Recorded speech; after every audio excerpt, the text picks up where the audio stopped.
Hello there folks, my name is Spoonks and welcome back to another episode of Box Office Chat. This is the show where I break down the top 5 domestic box office results, see where each movie landed, and see how well each movie did, so let's get started. Number 5 was Teenage Mutant Ninja Turtles Mutant Mayhem, making $7.2 million this weekend, adding to a domestic total of $99 million and a worldwide total of $136 million.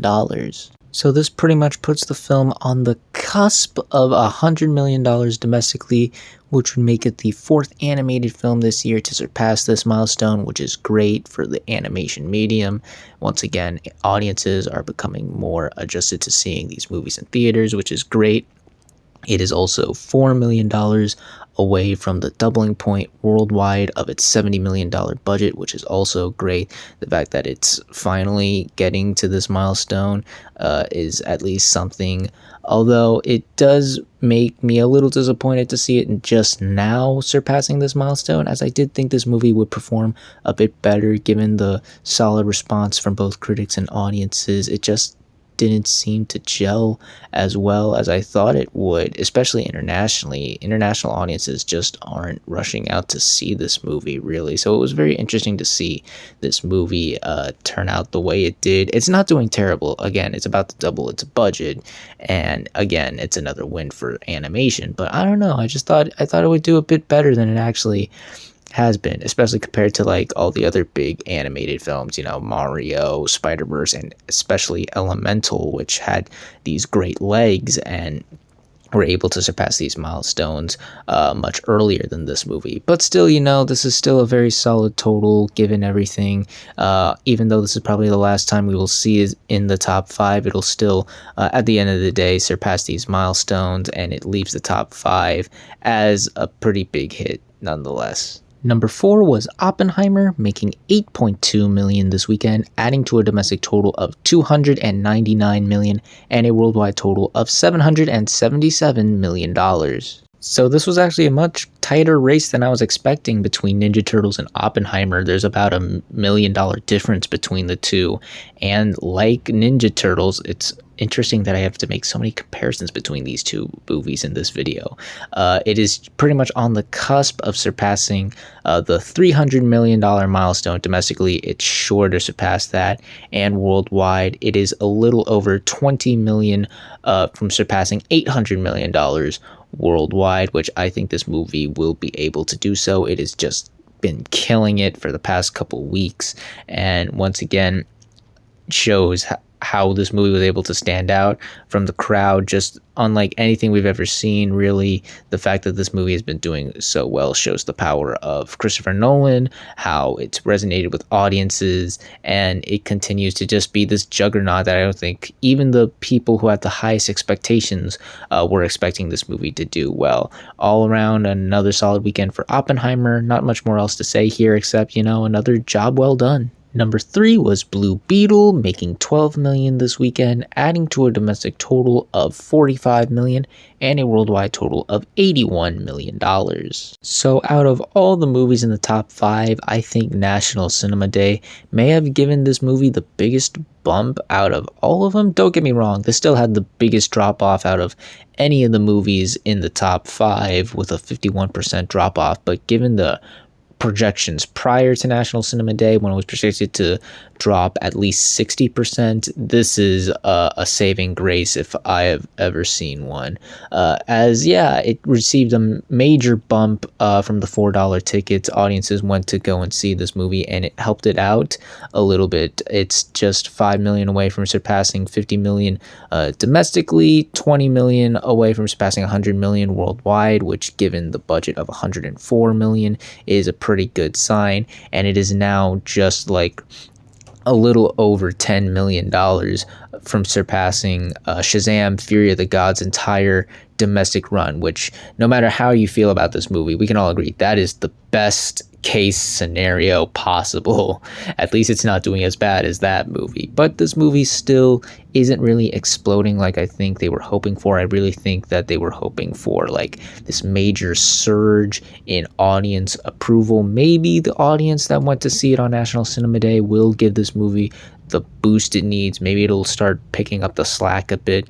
But yeah, this movie is still falling behind a bit, unfortunately. So while not a total disaster, I can definitely see it being a bit of a disappointment. But yeah, it could be a lot worse. Number 2 was once again Barbie, making 15 million this weekend, adding to a domestic total of 592 million and a worldwide total of 1.3 billion dollars. Barbie is still a force not to be reckoned with, as it's still holding very well at the box office. It only dropped 28% and actually got the jump over Blue Beetle, which is quite impressive considering that Blue Beetle actually dethroned this movie prior to this weekend, which is pretty solid. And yes, folks, it has finally done it. It has surpassed the Super Mario Brothers movie to become the highest grossing film of the year domestically. Not only that, it is also $8 million away from surpassing the $600 million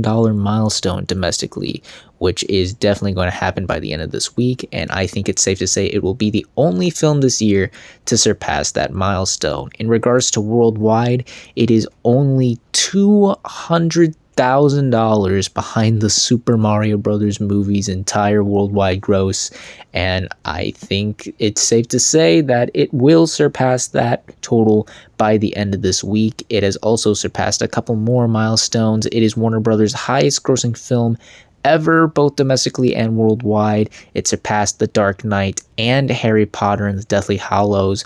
Just an all-around great job this movie has done, surpassing all these milestones. And like I said prior to this, it's still got 2 more milestones to surpass. So while it is no longer the queen of the box office, it's still, like I said earlier, just this giant force not to be reckoned with. While we are certainly in the slowing down range for this movie, it does seem to be in the range where the hype has definitely died down. It is still pulling in very solid numbers, very solid drops and hold, and continues to be the biggest movie of the year right now. And finally, let's end the video off with the number 1 movie of the weekend, which was Gran Turismo, opening with 17 million this weekend domestically and $53 million worldwide. Now, this is an interesting case with the number 1 opening, as there are a lot of things affecting this total. Obviously, National Cinema Day being one of them. I read that there was just a massive surge, like with what happened with Blue Beetle and a lot of the other movies. Of course, that there was just this massive surge of people that came to see this movie on National Cinema Day, and also this movie's opening is including the totals from the special preview screenings it held prior to the release. So it very well may not truly be the number 1 film this weekend, but this is the number they gave us and this is what they're rolling. So I don't shoot the messenger, I guess. But anyways, given the $60 million budget, the fact that it got this close to $20 million on its opening domestic isn't too bad, especially given the marketing and the not minimal, but the low buzz I saw for it. I didn't really see anyone being all super hyped up about it or being that interested, but apparently enough people were interested to get this to where it needed to. So it's definitely going to be interesting to see how it legs out. Apparently audiences are really liking this movie. It got an A on Cinema Score, which is great. So we'll see if this movie can become that late summer surprise it desperately needs to. And on the international side of things, things are looking a lot better. It released earlier internationally, and it puts its worldwide total just $7 million away from surpassing its initial $60 million budget, which is great. Now all it needs to do is double that. Again, we're going to have to really see how it legs out, how audiences respond to this. It's a very interesting case here because it has the title of a video game, but it's not really about a video game. It's more of a sports drama type deal. So we'll see if audiences really gel with this movie. We're heading into the fall season, and things are definitely going to start slowing down, given that studios don't want to just give in to the reasonable demands of the writers and actors. The fact that they're even going as far as delaying a couple of tentpole movies, it's going to be very interesting to see how the fall movie season plays out and see where a lot of other movies like this leg out, and or if they benefit or worsen because of this. But yeah, still, in regards to its opening, this is decent. It could have been way worse. It could have been better. But as far as getting where it needs to go, as far as starting things off, I think this is a decent start for Gran Turismo. And those were your top 5 domestic box office results for this weekend, but we're not quite done yet, as we've got another week ahead of us and new movies hitting theaters. And this weekend we have one new major wide release, that film being The Equalizer 3. This is the third and final installment of the Equalizer franchise. This franchise has been seeming to do pretty well over the past couple entries. The last one made just a little over 100 million back in the summer of 2018, and I suspect similar things with this entry. I think interest is there, given that this is like the only new major action film out right now. I think that's going to benefit. It'll definitely stand out in terms of the fall movies heading into theaters this month. I think the fact that it has Denzel Washington and it's the final film in the franchise will also boost interest in audiences. The marketing has also been pretty solid from what I've seen. Been getting a lot of ads for it recently. And the buzz does seem to be there. I do see some people talking about it. So yeah, I'm expecting a pretty solid turnout for this. Nothing grand, nothing big by any means, but certainly something that's pretty good and pretty standard for this franchise. But we'll see how well this movie truly does, as well as the rest of the movies that landed in the top 5 on the next Box Office Chat. And that's going to do it for this week's episode of Box Office Chat. What did you all think of the results? Were you satisfied? Unsatisfied? Comment down below and let me know. If you like this video, hit the like button. If you like this channel, hit the subscribe button. Follow me on all those social media links right there. And until next time, everyone, stay sharp.